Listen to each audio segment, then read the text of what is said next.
নমস্কাৰ আকৌ এটা নতুন ভিডিঅ'লৈ আপোনালোক সকলোকে স্বাগতম জনাইছোঁ।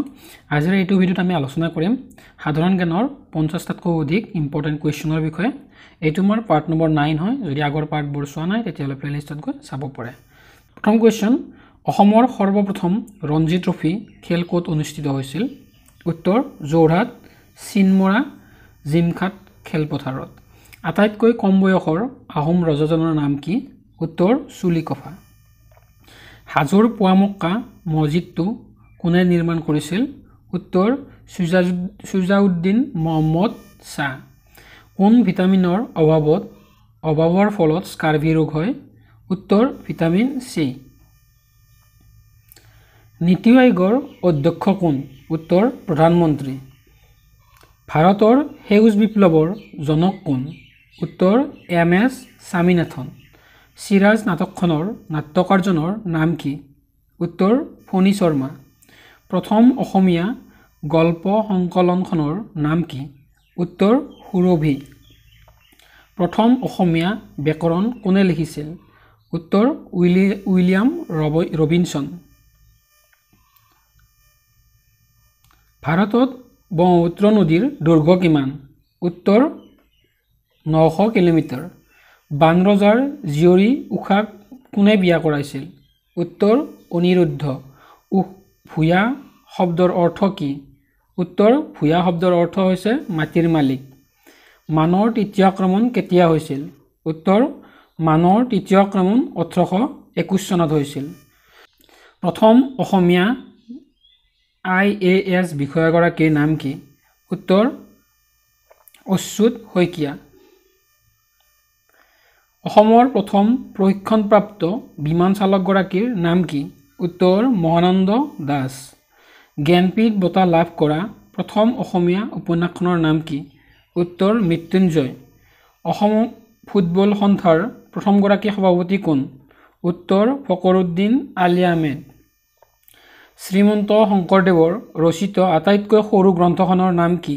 উত্তৰ গুণমালা। ভাৰতৰ প্ৰথমগৰাকী চাহ খেতিয়কগৰাকীৰ নাম কি? উত্তৰ মণিৰাম দেৱান। সাহিত্য অকাডেমী বঁটা বিজয়ী প্ৰথম অসমীয়া ব্যক্তিগৰাকীৰ নাম কি? উত্তৰ যতীন্দ্ৰনাথ দুৱৰা। অসমৰ প্ৰথম ইংৰাজী বাতৰি কাকতখনৰ নাম কি? উত্তৰ টাইমছ অফ অসম। অসমৰ উপন্যাস সম্ৰাট বুলি কাক জনা যায়? উত্তৰ ৰজনীকান্ত বৰদলৈ। অসমৰ অগ্নিকবি বুলি কাক জনা যায়? উত্তৰ কমলাকান্ত ভট্টাচাৰ্য। অসমৰ প্ৰাচ্য পণ্ডিত বুলি কাক কোৱা হয়?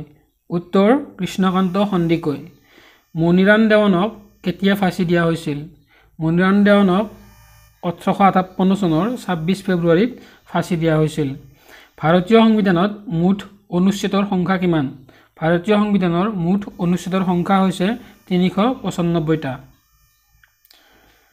ৰাজ্যিক মানৱ অধিকাৰ আয়োগ কেতিয়া গ্ৰহণ কৰা হৈছিল? উত্তৰ 1993 চনত ৰাজ্যিক মানৱ অধিকাৰ আয়োগ গঠন কৰা হৈছিল। উচ্চতম ন্যায়ালয়ৰ ন্যায়াধীশৰ সংখ্যা কিমান? উত্তৰ 27 জন। অসহযোগ আন্দোলন অসমত কেতিয়া আৰম্ভ হৈছিল? উত্তৰ অসহযোগ আন্দোলন অসমত 1922ত আৰম্ভ হৈছিল।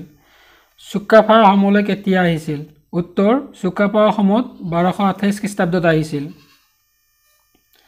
পৃথিৱীৰ আটাইতকৈ সৰু মহাদেশখনৰ নাম কি? উত্তৰ অষ্ট্ৰেলিয়া। ভাৰতৰ দীৰ্ঘতম ৰাষ্ট্ৰীয় ঘাইপথটোৰ নাম কি? উত্তৰ ভাৰতৰ আটাইতকৈ দীৰ্ঘতম ৰাষ্ট্ৰীয় ঘাইপথটো হৈছে 7 নং ৰাষ্ট্ৰীয় ঘাইপথ। ভাৰতৰ আটাইতকৈ সৰু ৰাজ্যখনৰ নাম কি? উত্তৰ গোৱা।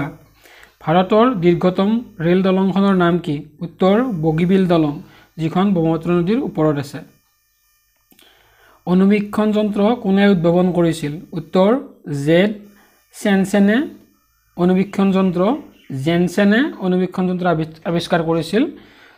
অণুবীক্ষণ যন্ত্ৰ আৱিষ্কাৰ কৰিছিল জেড জেনছেনে। বৌদ্ধ ধৰ্মৰ বেছি প্ৰভাৱ থকা অসমৰ চুবুৰীয়া ৰাজ্যখনৰ নাম কি? উত্তৰ অৰুণাচল প্ৰদেশ। প্ৰথম অসমীয়া চাহ খেতিয়কজন কোন? উত্তৰ মণিৰাম দেৱান।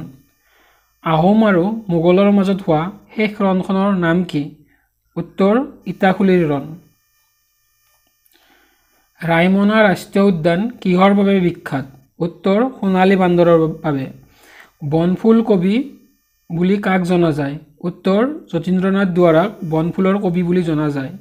অসমৰ মুঠ জিলা কিমানখন? উত্তৰ ৩৫খন। অসম সাহিত্য সভাৰ মুখ্য কাৰ্যালয় ক'ত অৱস্থিত? উত্তৰ অসম সাহিত্য সভাৰ মুখ্য কাৰ্যালয় যোৰহাট জিলাত অৱস্থিত। অসম চুক্তি কেতিয়া স্বাক্ষৰিত হৈছিল?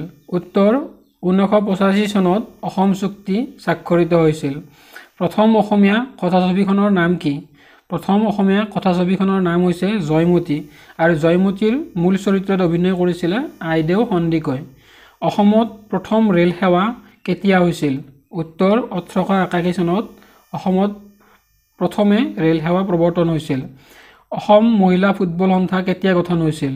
উত্তৰ 1985 চনত অসম মহিলা ফুটবল সন্থা গঠন হৈছিল। অসম সাহিত্য সভাৰ প্ৰথম অধিৱেশন ক'ত অনুষ্ঠিত হৈছিল? এইটো এটা কমন কুৱেশ্যন, প্ৰত্যেকবাৰ সকলো ধৰণৰ পৰীক্ষাতে আহে। অসম সাহিত্য সভাৰ প্ৰথম অধিৱেশন শিৱসাগৰ জিলাত অনুষ্ঠিত হৈছিল। শ্ৰীমন্ত শংকৰদেৱৰ দ্বাৰা ৰচিত আটাইতকৈ সৰু গ্ৰন্থখনৰ নাম কি? উত্তৰ গুণমালা। অসমৰ সৈতে আন্তঃৰাষ্ট্ৰীয় সীমা জড়িত থকা দেশ দুখনৰ নাম কি? উত্তৰ অসমৰ সৈতে ভূটান আৰু বাংলাদেশে আন্তঃৰাষ্ট্ৰীয় সীমা শ্বেয়াৰ কৰে। আজিৰ ভিডিঅ'টোৰ শেষৰটো প্ৰশ্ন, অসমৰ প্ৰথমগৰাকী মহিলা মুখ্যমন্ত্ৰীৰ নাম কি? উত্তৰ হৈছে আনোৱাৰা তাইমুৰ। আনোৱাৰা তাইমুৰ হৈছে অসমৰ প্ৰথমগৰাকী মহিলা মুখ্যমন্ত্ৰী। তো আজিৰ ভিডিঅ'ত ইমানখিনিয়ে, ধন্যবাদ।